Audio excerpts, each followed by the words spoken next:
Ерітінді препараттар ертең сіздердің алдыңызға ерітінділер қалай келеді, қандай показательдермен келеді, соны біліп алайық. Ең бірінші, мына ерітінділер құрамындағы концентрациясына байланысты қолданылудың 3 жолы бар. Құрамындағы концентрациясы әртүрлі болып, мысалы пайызбен грамм, немесе препараттың массасына ерітіндінің массасының қатынасымен келуі мүмкін, немесе қатынас бірлігімен сіздердің алдыңызға есеп болып келуі мүмкін. Сол себепті қазір сіздердің 3 негізгі концентрацияның қолданылуын біліп алыңыздар. Ерітінді препараттардың, ерітінділердің немесе. Ең біріншісі бұл пайыздық қатынас, яғни 5% 20 мл деп сіздерге келеді. Мына жерде қазір мысалы 10 мл 100 мг деген сияқты 5% ерітінді 20 мл деп келеді. Бұл сіздер не екенін біліп алуыңыз керек та. Былай қарасыздар, 20 мл бұл 100%. Полностью миллилитр ғой. Соның ішінде 5%-ында ғана негізгі біздің дәрілік зат бар.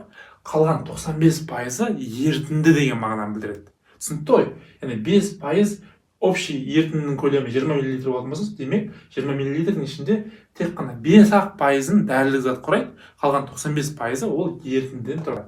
Екінші, массаның көлемге қатынасы.